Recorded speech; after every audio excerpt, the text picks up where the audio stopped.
ಇವತ್ತು ನಮಗೆ ಜಗತ್ತಿನಲ್ಲಿ ವಿಶೇಷವಾಗಿ ಪ್ರಸಿದ್ಧರಾಗಿರ್ತಕ್ಕಂತಹ ಮೂವರು ಮಹಾಚಾರ್ಯರು, ಶ್ರೀ ಶಂಕರಾಚಾರ್ಯರು, ಶ್ರೀ ರಾಮಾನುಜಾಚಾರ್ಯರು, ಶ್ರೀ ಮಧ್ವಾಚಾರ್ಯರು ಎಂಬುದಾಗಿ.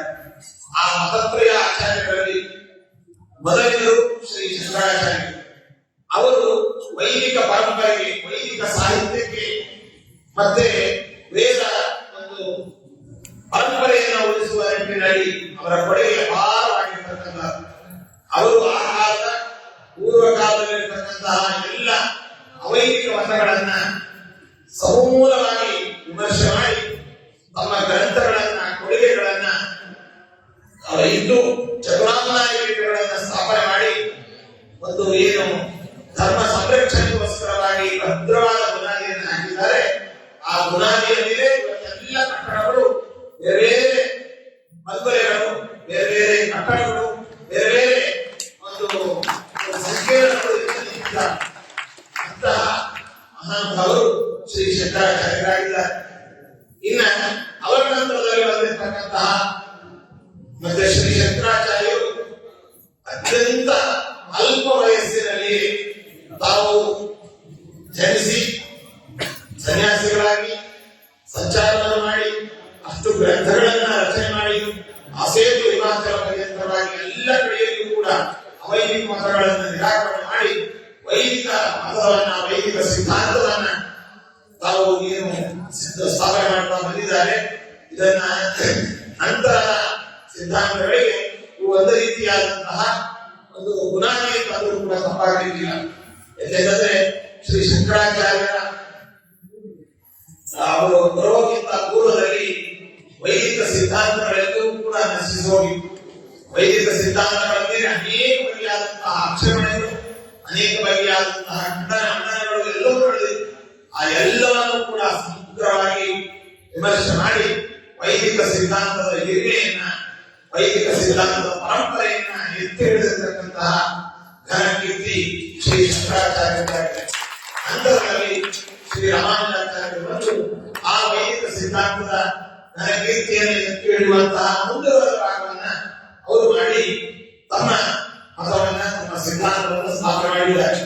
ಆ ನಂತರದಲ್ಲಿ ಬಂದಂತಹ ಆಯ್ಕೆಗಳ ಅವತಾರವಂತರಾದ ನಮ್ಮ ಮತ ಸ್ಥಾಪನಾಚಾರ್ಯರಾದ ಶ್ರೀಮನ್ ಮಧ್ವಾಚಾರ್ಯರು ನಂತರ ಬಂದಂತಹ ಅನೇಕ ವಿಮರ್ಶೆಗಳನ್ನೆಲ್ಲವನ್ನು ತಾತ್ವಿಕವಾಗಿ ವಿಮರ್ಶೆ ಮಾಡಿ ಯಾವುದೇ ವ್ಯಕ್ತಿಗಳ ನಿಂದನೆ ಇಲ್ಲದೆ, ವ್ಯಕ್ತಿ ದ್ವೇಷವಿಲ್ಲದೆ ಸೈದ್ಧಾಂತಿಕವಾದ ವಿಚಾರಗಳನ್ನ ವೇದ ಪುರಾಣ ಇತಿಹಾಸಗಳ ಹಿನ್ನೆಲೆಯಲ್ಲಿ, ಬ್ರಹ್ಮಸೂತ್ರಗಳ ಹಿನ್ನೆಲೆಯಲ್ಲಿ ತಮ್ಮ ವಿಶೇಷವಾದಂತಹ ಕೊಡುಗೆಯನ್ನು ನೀಡುವ ಮೂಲಕ ಮಧ್ವ ಸಿದ್ಧಾಂತವನ್ನು ಸ್ಥಾಪನೆ ಮಾಡಿದ್ದಾರೆ. ಹೀಗೆ ಮತತ್ರಯಾಚಾರ್ಯರ ಕೊಡುಗೆ, ಅವರ ಸೇವೆ, ಅವರ ಉಪಕಾರವನ್ನ ಪ್ರತಿಯೊಬ್ಬ ವೈದಿಕರು ಕೂಡ ಸ್ಮರಿಸಬೇಕಾಗಿದೆ. ಇಂತಹ ಒಂದು ಸಂದರ್ಭದಲ್ಲಿ ಇವತ್ತಿನ ದುರ್ದೈವ ಅಂತಂದ್ರೆ ಮತತ್ರಯಾಚಾರ್ಯಗಳನ್ನ ವಿನಾಮವಾಗಿ ಮಾತನಾಡುವಂತ, ಏನು ಅಪ್ರಬುದ್ಧರು ಮಾತನಾಡುವಂತ, ಪ್ರಬುದ್ಧರು ಅದಕ್ಕೆ ಪೋಷಣೆಯನ್ನು ನೀಡತಕ್ಕಂಥ ಮಾಧ್ಯಮಗಳಲ್ಲಿ ಅದನ್ನ ವಿಶೇಷವಾಗಿ ಚಿತ್ರಿಸುವಂತ, ಜೊತೆಯಲ್ಲಿ ಒಬ್ಬ ಮತಾಚಾರ್ಯರ ಬಗ್ಗೆ ಒಬ್ಬರು ಮಾತನಾಡಿದ್ರೆ ಇನ್ನೊಬ್ಬ ಮತಾಚಾರ್ಯರ ಬಗ್ಗೆ ಮತ್ತೊಬ್ಬರು ಮಾತನಾಡುವಂತ, ಹೀಗೆ ಪರಸ್ಪರ ಮತತ್ರಯದ ಸಾಮ್ಯವನ್ನ, ಮತತ್ರಯದ ಒಂದು ಸೌಹಾರ್ದವನ್ನ ಉಳಿಸುವ ಬದಲು ನಾವೇ ಹೆಸರನ್ನ ಚೆನ್ನಾಗಿಕೊಂಡು ವೈದಿಕ ಪರಂಪರೆಯ ಭದ್ರವಾದ ಬುನಾದಿಯನ್ನ ನಾವೆಲ್ಲ ಅಲ್ಲಾಡಿಸ್ತಾ ಇದ್ದೇವೆ. ಇದರಿಂದ ಏನಾಗ್ತದೆ ಅಂತಂದ್ರೆ ವೈದಿಕ ಪರಂಪರೆಯ ಒಂದು ಸೌಧ ಬಳಸಿ ನಾಸ್ತಿಕತೆ, ಇದೇ ರೀತಿಯಾಗಿ ವೈದಿಕ ಮತಗಳ ಒಂದು ವಿಜೃಂಭಣೆ ಏಕೆ ಇದು ಕಾರಣವಾಗ್ತದೆ. ಅದರಿಂದ ಇದು ಶ್ರೇಯಸ್ಸಿನ ಒಂದು ಮಾರ್ಗವಲ್ಲ. ಮತ್ತೆ ನಮ್ಮ ಮಧ್ವಾಚಾರ್ಯರು ಇತರ ಮತಾಚಾರ್ಯರನ್ನ ದೂಷಿಸಬೇಕು ಅಂತ ಯಾವ ಗ್ರಂಥದಲ್ಲಿಯೂ ಕೂಡ ಹೇಳಿಲ್ಲ. ಅದೊಂದು ಧನಿಕರಿಗೆ ಅದನ್ನ ತತ್ವದ ಬಗ್ಗೆ ಹೇಳಿದ್ದಾರೆ. ಈಶಾವಾಸ್ಯೋಪನಿಷತ್ ಭಾಷ್ಯ ಇವುಗಳಲ್ಲಿ ಯವು ವಿದ್ಯಾಯ ಯವು ವಿದ್ಯಾಯ ಅಂತ ಹೇಳಿದ್ದಾರೆ. ಮತ್ತು ಆ ಆಚಾರ್ಯರನ್ನ ದೂಷಣೆ ಮಾಡಿ, ಈ ಆಚಾರ್ಯರನ್ನ ದೂಷಣೆ ಮಾಡಿ, ಅಥವಾ ಇವರನ್ನು ಅವರೇ ಅವರನ್ನು ತೆಗಡೆ ಅಂತ ಎಲ್ಲಿಯೂ ಕೂಡ ನಮ್ಮ ಮತಾಚಾರ್ಯರು, ಶ್ರೀಮನ್ ಮಧ್ವಾಚಾರ್ಯರು, ಅಪೂರ್ವದ ಮತಾಚಾರ್ಯರ ಬಗ್ಗೆ ಎಲ್ಲಿಯೂ ಕೂಡ ದೂಷಿಸಬೇಕು ಎನ್ನುವಂತಹ ಆದೇಶವನ್ನು ನೀಡಿಲ್ಲ. ಅವರು ನೀಡಿದ ಆದೇಶವನ್ನ ಮರೆತು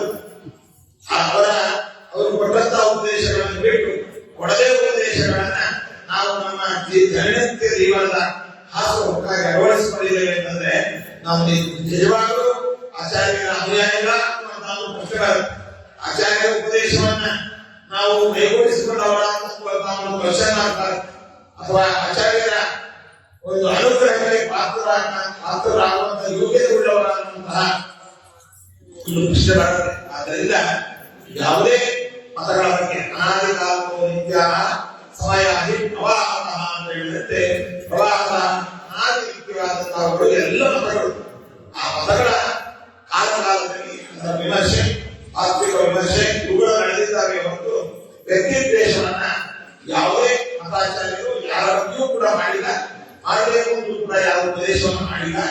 ಈ ನಿಟ್ಟಿನಲ್ಲಿ ಇತ್ತೀಚೆಗೆ ಕೆಲವೊಂದು ಮಾಧ್ಯಮಗಳಲ್ಲಿ ಏನು ನಡೆದಿದೆ ಇದು ಅತ್ಯಂತ ಉಪತ್ಯ ಖಂಡನೀಯವಾದದ್ದು ಮತ್ತು ನಮ್ಮ ವೈದಿಕರಲ್ಲಿ ಏನು ಸೌಹಾರ್ದವನ್ನು ಏರ್ಪಡಿಸಬೇಕು, ತನ್ಮೂಲಕವಾಗಿ ಹಿಂದೂ ಸಂಘಟನೆ ಆಗಬೇಕು, ಇದಕ್ಕೆ ಇದು ಅತ್ಯಂತ ಮಾರಕವಾಗಿರ್ತಕ್ಕಂಥದ್ದು.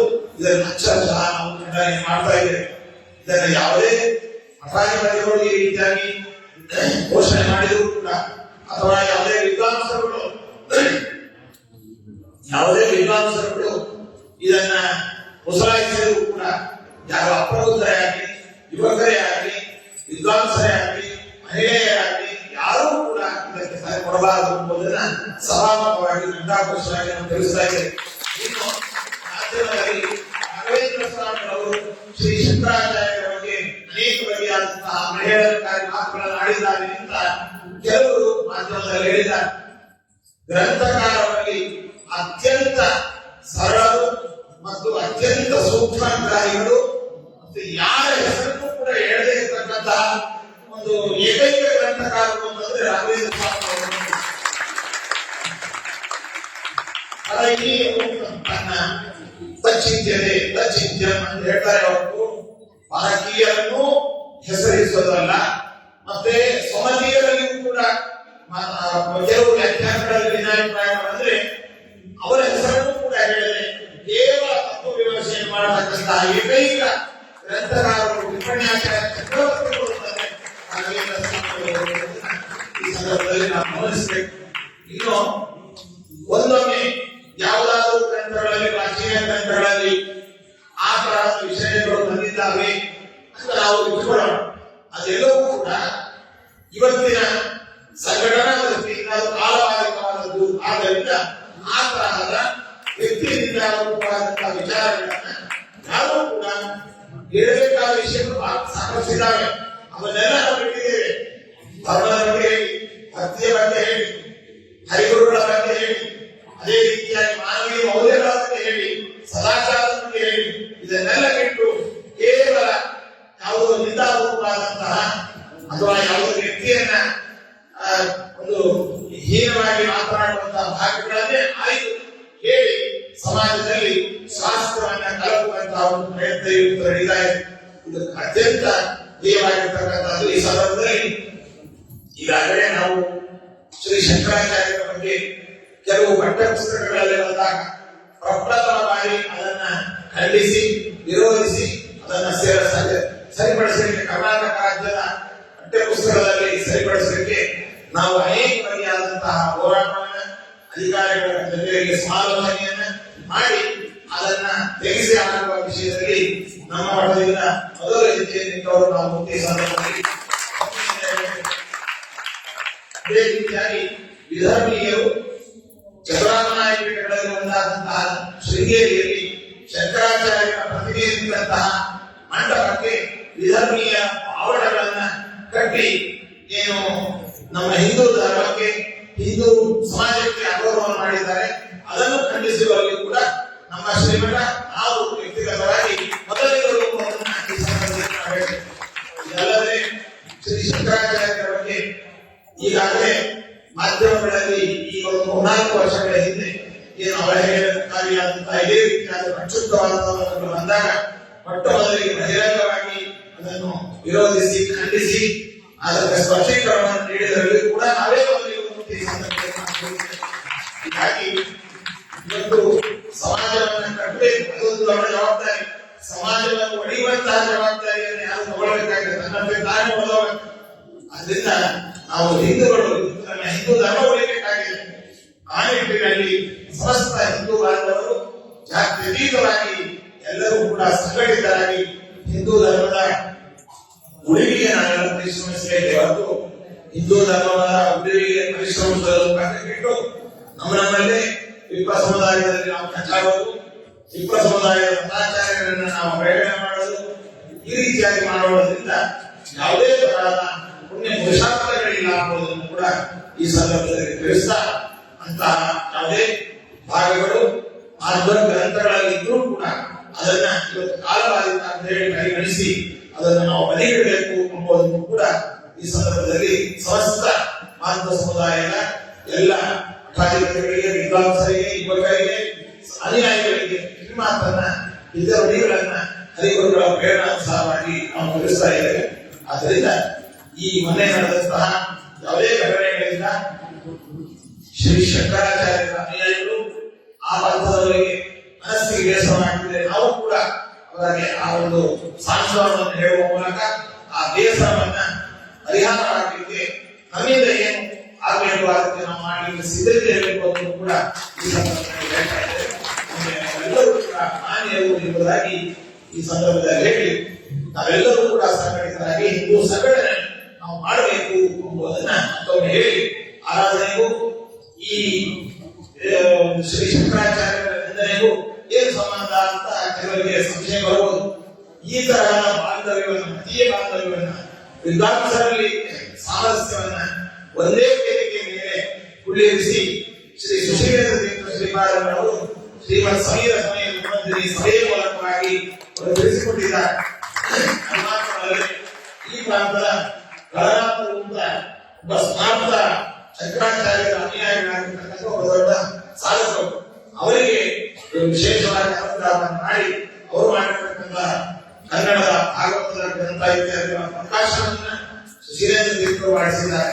ಅದಕ್ಕೆ ಮುನ್ನುಡಿಯನ್ನು ನೀಡಿದ್ದಾರೆ, ಇದಕ್ಕೆ ಅನುಗ್ರಹವನ್ನು ನೀಡಿದ್ದಾರೆ. ಮುದ್ರಿತವಾದಂತಹ 3 ವರ್ಷಗಳ ಮುದ್ರಿತವಾದಂತಹ ಪುಸ್ತಕವು ಇವತ್ತು ಲಭ್ಯವಿದೆ ಮಠದಲ್ಲಿ ಎಂಬುದನ್ನು ಹೇಳ್ತಾ, ಅವರ ಕಾಲದಲ್ಲಿ ತ್ರಿಪದಸ್ಥ ವಿದ್ವಾಂಸರನ್ನ ಹೇರಳವಾಗಿ ಕರೆಸಿ ಆ ಸೇತುವೆ ಮಾನವನ್ನು ಪರಿಗಣಿತಕ್ಕಂಥ ವಿದ್ವಾಂಸರಿಗೆ ಅನೇಕ ಭೂದಾನಗಳನ್ನ, ನಾಟಕಗಳನ್ನ, ಸಂಭಾವನೆಗಳನ್ನ, ಆಶ್ರಯಗಳನ್ನ ನೀಡುವ ಮೂಲಕ ಅವರ ಕಷ್ಟ ಕಾರ್ಪಣ್ಯಗಳನ್ನು ಪರಿಹರಿಸಿದ್ದಾರೆ. ಹಾಗಾಗಿ ಆ ಸಾಮರಸ್ಯವನ್ನ ನಮ್ಮ ಪೀಠ ಪರಂಪರೆಯಲ್ಲಿ, ನಮ್ಮ ರಾಘವೇಂದ್ರ ಸ್ವಾಮಿಗಳ ಪಠದ ಪರಂಪರೆಯಲ್ಲಿ ಆಡಳಿತ ನಡೆಸಿಕೊಂಡು ಬಂದಿದೆ. ಇವತ್ತಿಗೂ ಕೂಡ ನಮ್ಮ ಮಠದಲ್ಲಿ ತ್ರಿಪದಸ್ಥ ವಿದ್ಯಾರ್ಥಿಗಳಿಗೆ, ತ್ರಿಪದಸ್ಥ ವಿದ್ವಾಂಸರಿಗೆ ಮತ್ತು ದೇಶದಲ್ಲಿ ಪ್ರಸಿದ್ಧರಾದಂತಹ ತ್ರಿಪದಸ್ಥ ವಿದ್ವಾಂಸರಿಗೆ ಆಶ್ರಯವನ್ನು ನೀಡಿರ್ತಕ್ಕಂತಹ ಮಠ ನಮ್ಮ ವಿದ್ಯಾಪೀಠ.